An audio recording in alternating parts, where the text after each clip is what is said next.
Okay.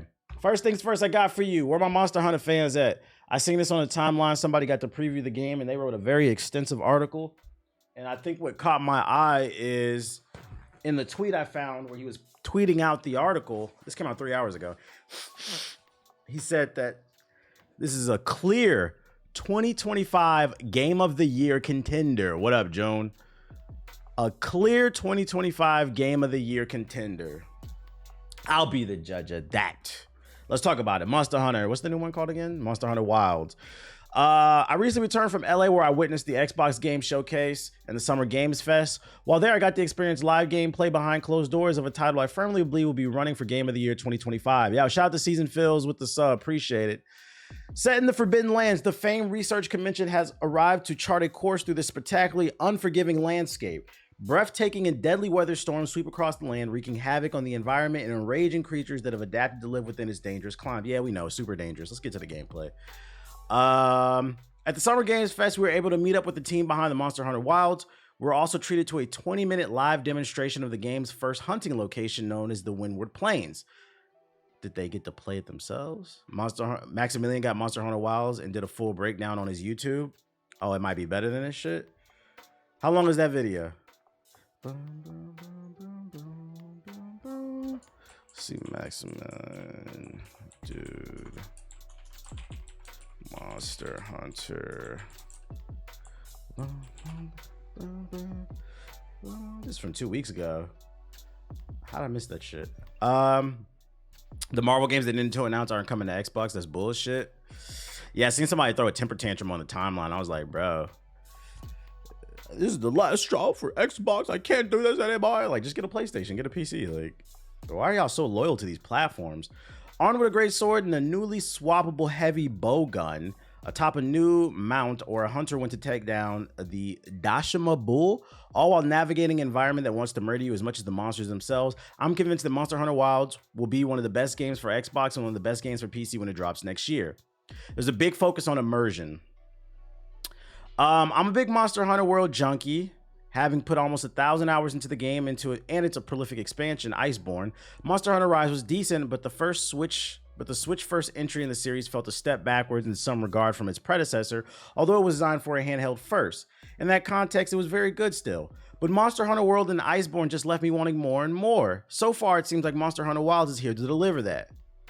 Loyalty only exists to be taken advantage of. In the terms of like buying products, yeah, I feel that.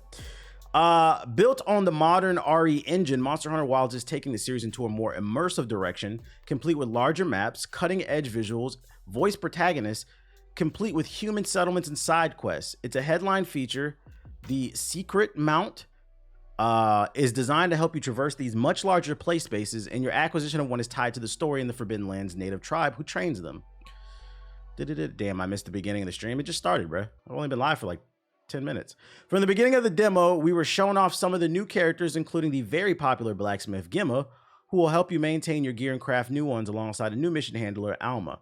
The initial camp you start off with is far less developed than what we saw in Monster Hunter's World or Rise. This new expedition into the lands completely uncharted by the Research Commission, and as such, you're relying on some local natives to help you survive. Capcom were reluctant to offer details on the story for fear of spoiling, but the story revolves around a young boy, Nada, seen in some of the early trailers. Nada joins players on the expedition in the Forbidden Lands, which kicks you off with the land ship of sorts crossing a desert sea. It seems like there's a heavy emphasis on story. I don't know, the ones that I did play, it didn't really feel like there was much of an emphasis on it. It was just kind of like a little tutorial area with a little something, then it was kind of like you're off and doing your own thing. But I could be wrong. The last Monster Hunter, did it have a heavy emphasis on story? I could never get into Monster Hunter games. Yeah, I couldn't either. I'm trying to see if this is the one. Indeed, for the first time in the franchise, Monster Hunter Wilds will feature a voice protagonist. So I'm not bugging. Yeah, this is going to be much more story driven.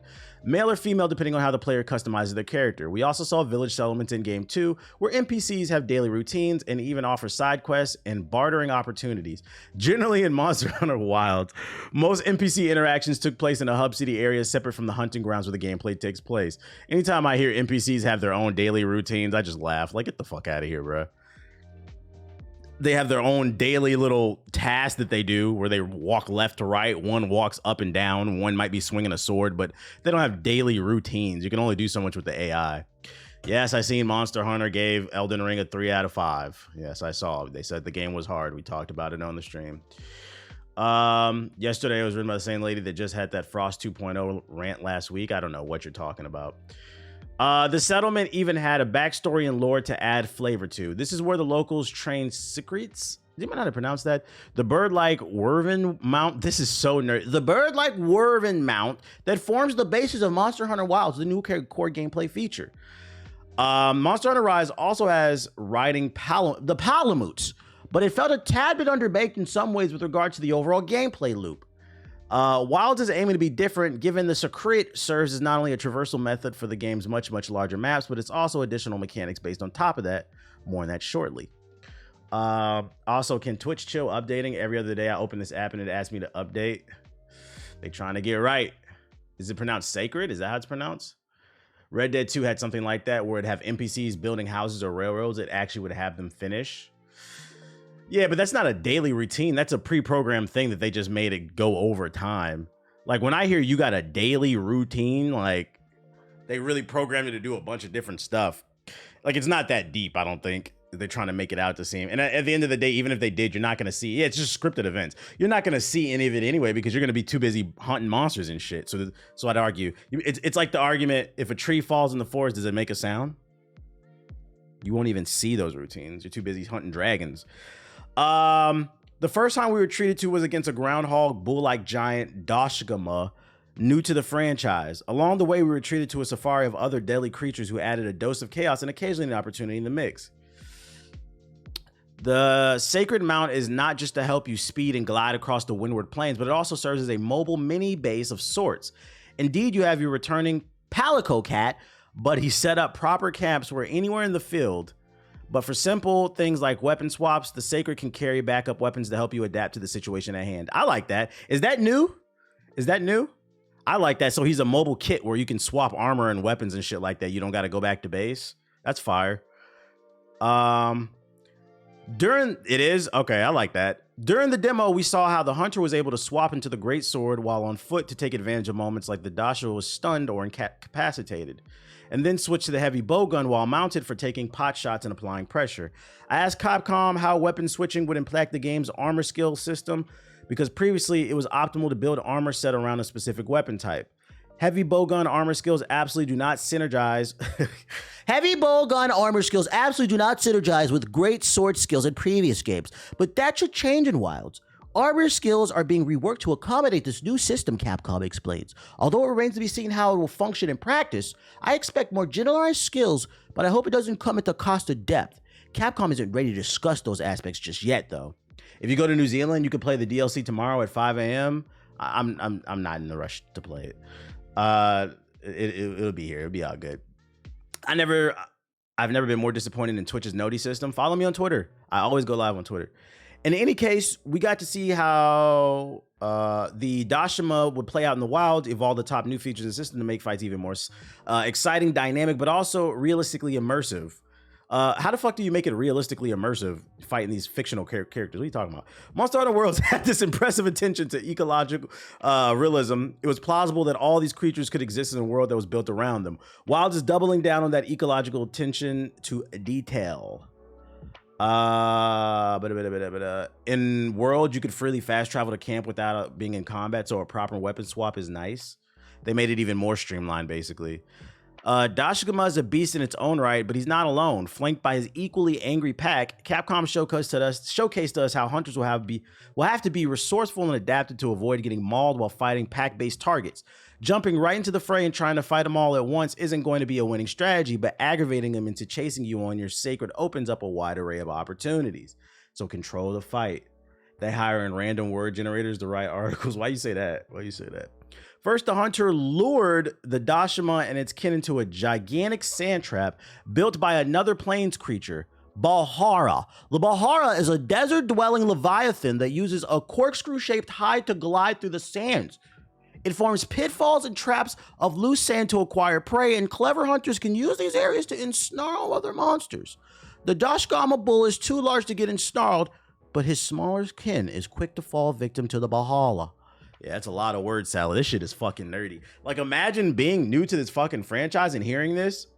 The Alaskan bullworm, the Dashgama, the sacred tears. Like, bruh, what the fuck are you? The corkscrew-shaped glide. What the fuck are you talking about, dude? This shit is nerdy. Isolated from his allies, the Dashima leader is now a much easier fight, but its thick hide and mountains of hit points make Monster Hunter Wilds look far more challenging than the recent Monster Hunter Rise. Ooh, he said it's harder. Tasking players to use every resource at their disposal. Barrel bombs return. For example, you can now even be rolled along the ground like an explosive bowling ball. The new hook sling can be used. The new hook sling can be used to grab items from the ground while mounted, but it could also be used to trigger environmental traps too. Our hunter hooked down a loose cave, stalactite, right into Dashima's head, stunning the beast, leaving him open for hulking great sword attacks. What up, Casey Warner?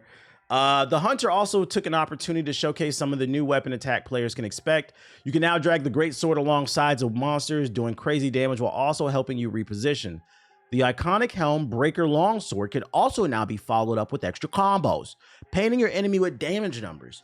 We also caught glimpses of the new focus mode too, which allows you to aim your weapons with more precision to take advantage of monster wounds, which opens up over the course of a fight.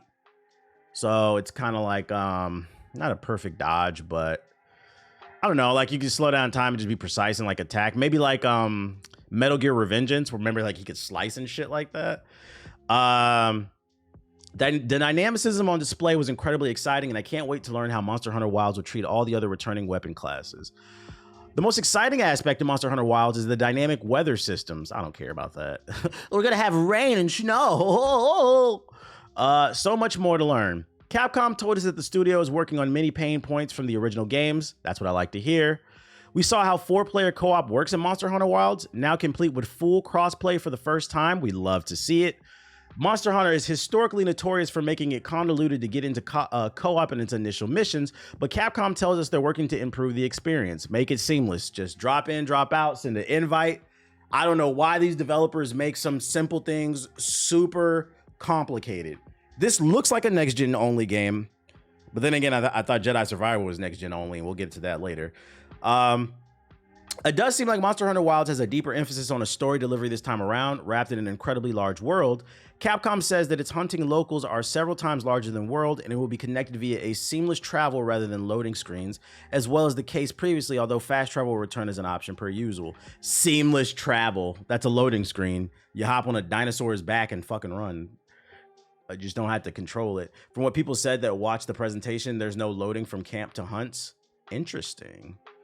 What really struck me about Wilds was the visual delivery and the attention to detail. Monster Hunter's worlds are alien, but they're utterly unbelievable. The deep attention to realistic ecology and evolutionary biology serves to elevate the sense of immersion the firm is going for this time around. The spectacle and dynamicism is everything I hope for in a Monster Hunter World follow-up, elevated from every conceivable angle. At least that's what the impression I have so far.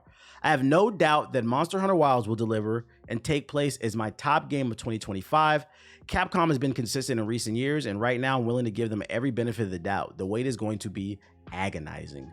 It does sound good. I do like some of the changes. It sounds like they're making it more accommodating for new players while all trying to keep the depth to appease the older players. I will say, like, I'm going to take this article with a grain of salt just because he said at the beginning he's a Monster Hunter fanboy who has like 1,000 hours on the last one. So it's like he's already admitted he's kind of biased. He wants it to be game of the year. So like I'm gonna take this with a little bit of a grain of salt. What up, first Hokage? Hokage said nerd. Sorry, my sinuses. Who got Survivor on the PS4? We're gonna get to that. It's fucking ridiculous. So yeah, that's what I got for you, Monster Hunters. That was interesting. State of the play, he reacts to that. You're not ready for Monster Hunter demo impressions. Well, I'll check out a little bit of it. Let's check out what Max got to say about it.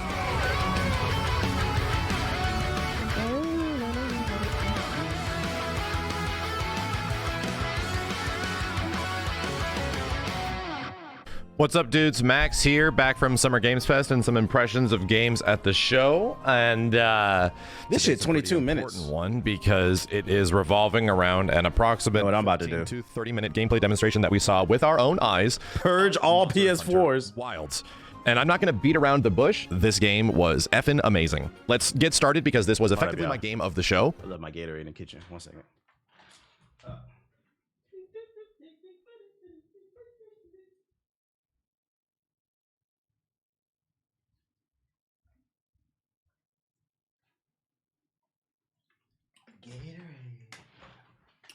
Okay. Yeah, sorry, Max. I got a 1.5. It's 20 minutes. I'm trying to think of how I describe this because again, this was an actual in-game demonstration from Capcom. There were like build issues sometimes. When's Aki Cam coming? You be running around the house. They It'd be impossible to do that shit. A He's hunt too agile. one of the most basic monsters, essentially the big cover art monster. Plus, I don't want y'all looking at my floor plan. I think from a perspective of the trailers that we had before, I was kind of expecting something, and this was not it. And what we see in the trailers does look really cool and exciting, and as they're pitching it to us, it does sound neat.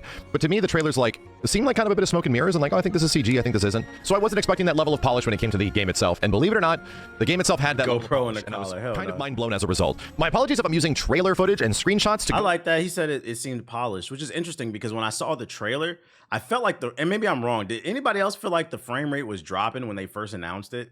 That was my first main concern with it. It seemed like a very ambitious and massive game, and it seemed unoptimized. But he's saying that it was running well. That's good to hear. Through during this because we did not get any like B-roll of gameplay stuff. This was just based on our impressions and describing this. So I might sound like a crazy person every once in a while. My apologies, but this is the best I have to work with. This game is 100% a sequel to Monster Hunter World. There is not much in commonality with a game like Monster Hunter Rise, which came after World, except for the fact that you do have a mount, right? And obviously, you know, the Sacred, which is the bird raptor-like mount that you have, is pretty similar to the dogs that were obviously in Monster Hunter Rise. So I think from my perspective, just to like break down my emotions and feelings of this. Have you seen the pushback on the new boys season? Nah, and sort of just give you a heads up on little moments in between. Let me guess. Is it something? Are they calling the new boys season woke? Is it something woke? Because everything's woke now. Let me guess. I did watch it twice. Again, I went in for a second time. Just a wild guess. And it was substantially different on a second viewing, and a lot of different stuff happened. So it is a very dynamic world. You start off in like the hub, and then again, different people have different standards for smoothness. So who knows? Nah, there's only one standard for smoothness: 60 FPS and above. And if it runs at 30 FPS, it better not drop a single frame. There is no different standards. If you tolerate sub 30. That just means that, you know, you just accepted the bullshit, but it doesn't change the fact that it's bullshit. There is one standard for smooth. Like, a lot of the flourishes from Monster Hunter World are all over the place. Games just got a really they're calling it woke. The Smithy girl is there. Everyone's there, and then you go out on a hunt. You effectively pull up the map and just look at the human eye can't see 60 map that the hunter pulls up. And you see all the flora and fauna and things just running around. They found out the show was making fun of them. Of course. The amount of detail and information is just nuts when this thing happens. And you select the Doshiguma and like the herd that it's in. And it immediately pulls up not a quest list like you go to a board. You just sort of see quests that are available. And you just select it. And it's just like you begin the quest. So you call the Sacred and you leave. The old school tried and true way of Monster Hunter of like your hub world. And then you select your quest, you load, you enter that zone is not here anymore. It's just all seamless now. So you just jump on the back of your Sacred and you go. Your Palico follows you. Your handler also follows. So is it going to be like shit all over the map and you just go do it? When you start making your way out in this process, we see the hunter collecting things using the slinger to actually grab bugs and stuff really far away. You just point the camera. Got that BBC slinger circle, and the hunter will literally yoink it off the wall with like a grappling hook. And I'm like, oh, that's cool. So you can sort of use the slinger to do stuff like that.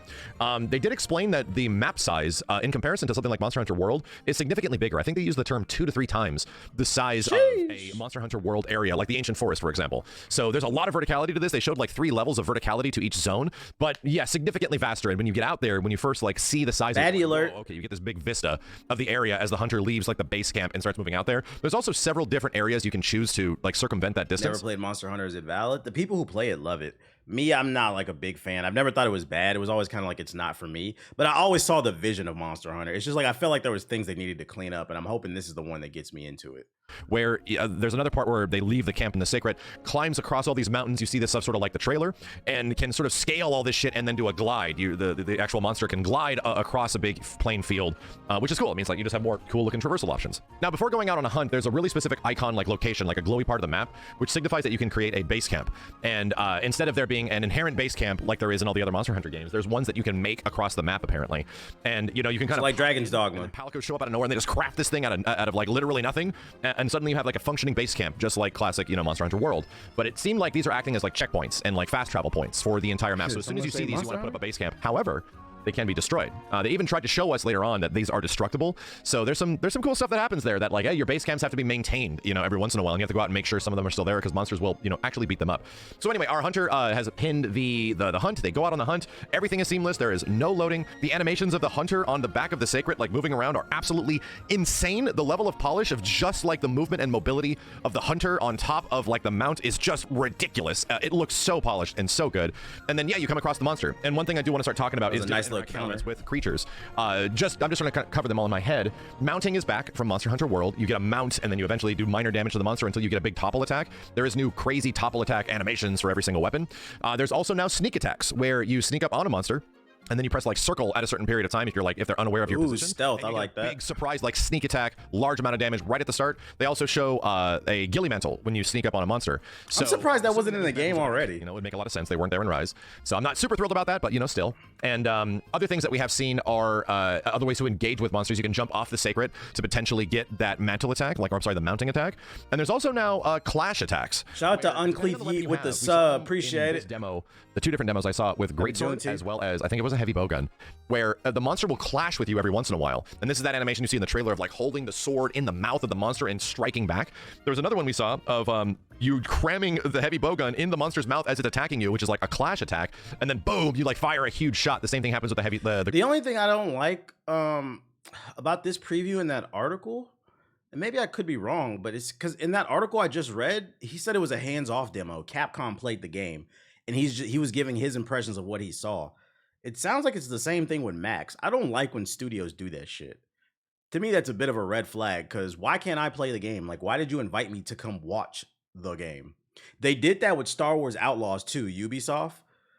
Ethos did not. He made a video about it, and he said he didn't get to play the game. They invited him to watch the game early. I don't like that shit, bro. The greatsword, you know, and you like slap them away. So there's new kind of like cinematic things you can do with monsters. But anyway, Hunter to control. There's a pack of, you know, these smaller versions of them. There's like the alpha one and smaller. I think it's Doshagumas is the name. My apologies.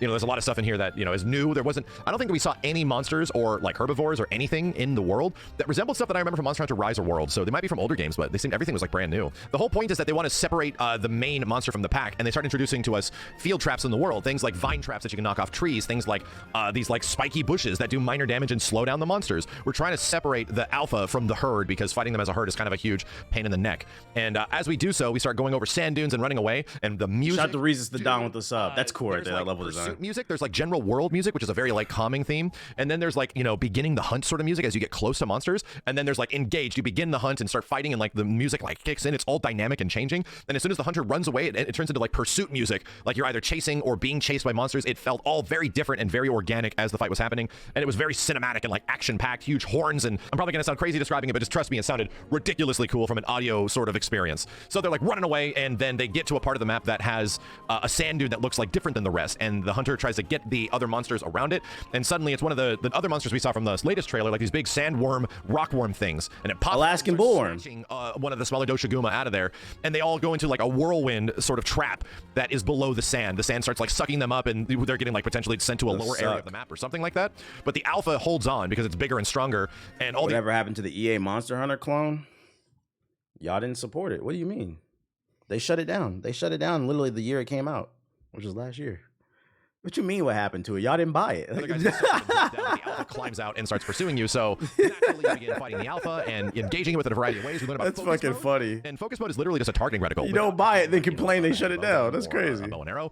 It allows you to specifically focus on the monster and target on weak spots, and technically aim attacks even with melee weapons. It's kind of hard to tell like how this works from a gameplay demonstration without actually utilizing it ourselves, but you know, it is there. And to be fair, the game was in a terrible state. I feel that. I think like, you know, weakened in a certain area, or if it's like yeah, it was called called Wild Hearts. When you go into focus mode. So that's cool. That's very cool. It seemed like Greatsword had a much different kit before. You know, granted, the devs are going to show a wide variety of things you can do with these weapons, and Greatsword was doing a lot more stuff than just generally, you know, true Greatsword slash. Like, and it was not doing just that all the time. There was a lot of like new cleaving animations and dragging animations that you see in the trailer. It looked very cool. And some massive like counter hit attack stuff where I was just like, whoa, that's new. Still felt very heavy. Still felt very, very like grounded. Not the speedy sort of insanity that is Monster Hunter Rise. No, this game definitely feels like it is a sequel to Monster Hunter World in terms of the combat. And I had some gripes with the combat and the way it looked and sort of felt just from the trailers. It didn't seem like it was all there yet. No issues at all. In the actual gameplay demonstration, this gameplay demonstration, I swear looked so much better than what was in the trailers, just with the HUD and everything just active and engaged and doing stuff. Like, man, the frame rate never improved. I came back to it later. I'd say, hey, but the EA CEO made 26 million last year. Released that dog shit Wild Hearts. Fucking Jedi Survivor was busted. Fucking Madden sucks. That new FIFA sucks. When's the last time EA got like Jedi Survivor was a good game, but it was unoptimized. Like, EA is like just ass right now. Budget at work here. This is easily Capcom's biggest game of all time. He made 26 million. Y'all got to stop buying the microtransactions that you're into. Has multiple. Blame the FIFA community in terms of, I'd say, seasonal like ecology.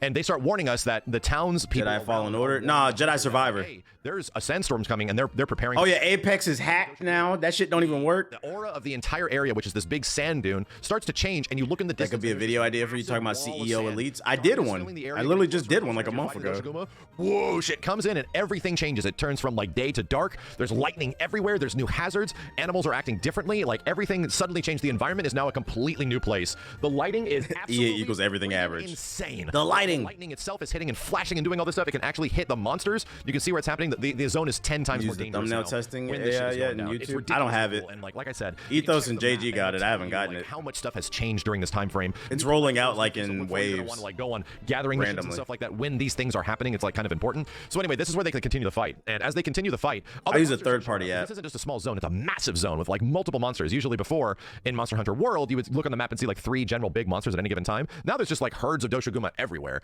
and there's this new sort of like hero giant. What was the name of the CEO video from Monster Hunter Rise and other ones? I know the thumbnail had me on it, and it said greedy or something like that. I don't know.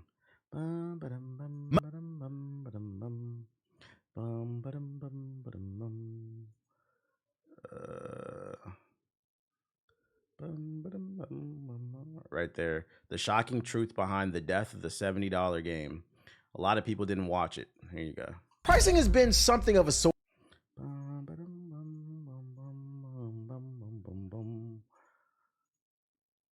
There's this new crazy lightning dragon monster that shows up, and what we're trying to do is lure our hunting prey to this lightning monster, so we bring it into its den and like effectively like make the pod dropping when I get time to edit it. Are back. But dude, this new crazy dragon thing that's in the trailer just lightning zaps everything. Maybe massive lightning attacks everywhere. I don't know if Friday will work. Maybe Friday. Kind of like crazy creepy. Not Sunday. This thing looks like a very traditional Monster Hunter dragon type of thing, some badass looking dragon. Eventually we lead it away, try to get away from this thing, and in other playthroughs I saw this dude just swooped in and kind of like was interrupting the hunt every once in a while, seemed to be attracted to, you know, what the hunter was doing every once in a while. So, you know, there was a lot of like different things happening per playthrough as it was going through. More importantly, as you are like hunting and doing, can Watts come on more podcasts? Yo, shout out to Dark Blaze with the sub. What's it called? The sandstorm moves away after like several minutes. Said you like Watts? It sort of like pushes out all the sand. The desert turns into a time of like bounty, or they called it like plentiful time, something of like, you know, now it's like practically spring. Like we're going through seasons. I don't know if they're trying to like give us the impression that this hunt and the time we're taking on this hunt is taking like a long time, like years in terms of time frame, or just seasonal shifts are rapid in this world. But that's the idea, is that we're sort of going through seasonal shifts when you're out here in these zones that are, you know, massive. We've only seen one of these sort of zones, but each zone, at least this one, has 3 different times. And as the sand gets pushed for more diversity, you actually see greenery. Yeah, it's not that simple though. Regular herbivores and animals start showing up, or monsters. We already have like an established. We already have like an established group. Then you got to talk about, you know, fucking payments and shit like that. Like it's not that simple. It calls like, an SOS, and like a, you know, shoots whole up an SOS. Conversation. Even though we're not online, it calls in an SOS of 3 NPC hunters that show up all of a sudden and start assisting you, and then you follow the monster to its. To replace Ethos, you don't play no games. We might have to do that. Yeah, scheduling too. It's already hard to schedule us 3 to get a 4th person is crazy. Hunters put bombs down, and you put a bomb down, but this time you can actually pick up bombs and roll them into the monster. Also, here's one for you. What if she doesn't want to do it? have to like do some crazy, charge slash thing and blow yourself up. And then they lead the monster out. We eventually take it down. They did show us some gameplay of some new weapons, so we got to see like the hammer and the insect glaive. And hammer had some new crazy attacks to it. New mounting attacks. Insect glaive had some new crazy Cirque du Soleil bullshit that it was doing, but it looked fairly traditional. I didn't get a chance to analyze everything. And yeah, you take down the monster, and here's the crazy part about it. The monster goes down, the NPC hunters sort of peace out, and you can carve. And it's cool that you don't have to like walk through the monster. You actually walk on top of the monster while carving. I don't know if carving location is going to mean anything, but yes, it's the same traditional monster hunter stuff. But the quest yaps how he beat the Elden Ring DLC first. You finish the quest and you're still active, and it goes into like a quest completion sort of screen. See, this is the part I was talking about, like in the trailer. Like, was the gameplay slowed? Well, actually, I got this video sped up. Like, is it the gameplay that's dropping? Still actively moving around the environment, so it doesn't just finish things. Did he slow the footage down? The traditional classic Monster Hunter way of like going out, finishing quests, completing quests, going back. There's more works of like an expedition in Monster Hunter World, where now the way you engage the environment is up to your choosing. So if you want to stay there and like, oh, it's the time of bountiful plenty, all these new things. You see a world where they make another modern Def Jam game? No, because it didn't sell well. Gathering is going to be out there. You're probably a lot of licensing issues. It's up to you if you want to start a new quest in the field at that given time, or fast travel back to a camp or something like that. It's not going to limit you by like, oh, I'm decided to this and we're going to do this and go to the bulletin board, and do all that kind of stuff. The quest board, it doesn't want to do that anymore. So I don't know how there's going to be other modes. They did say it's going to be 4 hunters, in this relative mode. I was like, man, the zone 4 hunters is so big. Like, how are we going to be teaming up with like 16, 30? Yeah, the game is a licensing hell. It's a traditional Monster Hunter once you're out there. But my God, dude, the craziest part about this was how good the performance was and how good the part. Not only the licensing hell, I feel like one thing people don't think about when they talk about Def Jam, think about like how far hip hop has come in the last, when was the last Def Jam? It was like 25 years ago, during that PS2 GameCube era. Hip hop is like the biggest art form in terms of music in the world. So back then you could get artists way cheaper for like licensing. Like, let's say you want to get a Drake or a Kendrick in the game, you're gonna have to cut a fucking check. We are talking different bags now. Like, I feel like people don't be thinking about that shit. And that's just from a licensing standpoint. Oh, shit. The lighting, the transition of motherfuckers is not working for free. Monster animations, the hunter animations, there is so much new, insane stuff. There was a Def Jam icon too. We don't talk about that game. Sequel to Monster Hunter World. Visually, I was blown away. And also the game has food porn. Yes, when you go and cook for yourself now, and you go out and like make your own meals in the field, you literally get a super splendorous animated cutscene of insanely high resolution meat and cheese and like vegetables and stuff. And the hunter just like cuts into this delicious looking steak and close-ups of mouth and steak, and I'm like, God. And it's like, it's not like Dragon's Dogma. No, this is all in-game rendered, bro. The amount of like budget, time, and resources on display here, this is easily Capcom's biggest game of all time. And bro, even middle tier rappers are wealthy as shit now. Yeah, I could have gone from those first impressions, but I wanted to go back and watch it again, and a whole bunch of crazy different things happened even on a second playthrough. Why was Def Jam Icon so hated? Because it was ass. It wasn't. The first 2 games were straight up wrestling games with rappers with cool over the top moves, good music. Icon was less of a wrestling game, and it was more of like this bootleg ass brawler. I can't even call it like boxing. It was like this brawler game with like a hint of wrestling in there. It was much slower pace. Like the first 2 games were very arcade.